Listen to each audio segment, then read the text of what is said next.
how do we redraw, and this is a question for all three of you, how do we redraw the separation between police and politicians so that police are enforcing laws and not policies? That's a really good need question. some better politicians in there. Well, we're working on that, but that's a hard road. Yeah, that's a little way ahead.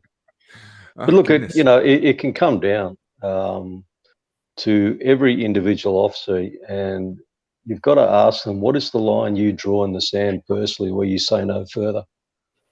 Bodily autonomy, basic human rights that are enshrined under the Universal Declaration of Human Rights, the International Covenant for Civil and Political Rights, Nuremberg Code, even the Biosecurity Act, our federal legislation, has safeguards in that are just being ignored under these public health orders.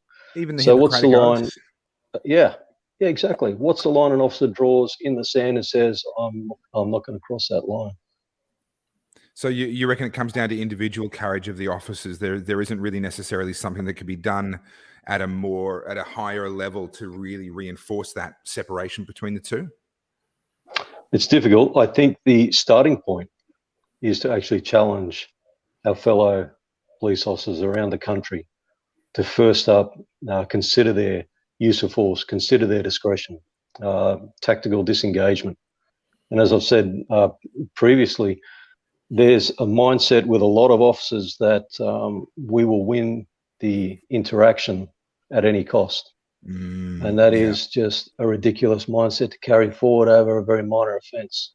There has to be a correlation between the use of force you're using and what the offence is. Yeah. Okay. Craig, you were going to jump in a second ago? Yeah, I think what you're talking about there is, to make sure that there is a clear separation between the government and the police force.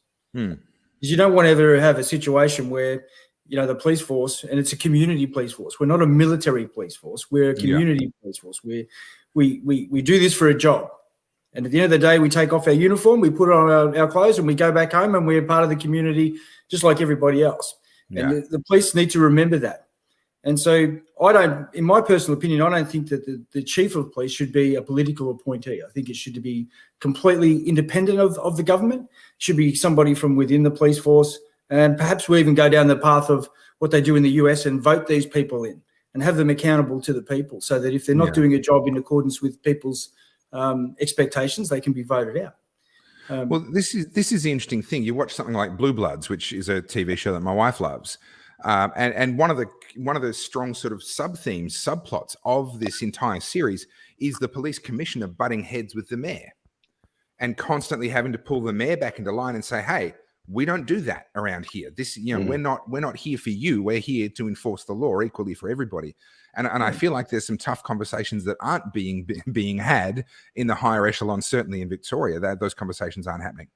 Well, these gentlemen will have seen, because they've looked at they've done some research themselves, obviously, and they will have seen what's going on around the world. And certainly in parts of America, where a sheriff's department will refuse to enforce any of the mandates, will refuse to enforce any of the health recommendations and mask mandates, because they are independent of the government. They're voted into a position and they can act with complete independence.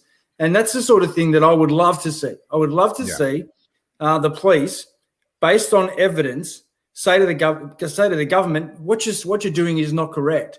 And it's not helping the citizens in any way, shape or form, and we'll have no part of it. If the police had have done that, we would have gained generations. We would have earned generations of good faith out of the citizens of this state, and would have had a much more effective police force as a result. Yeah, 100%.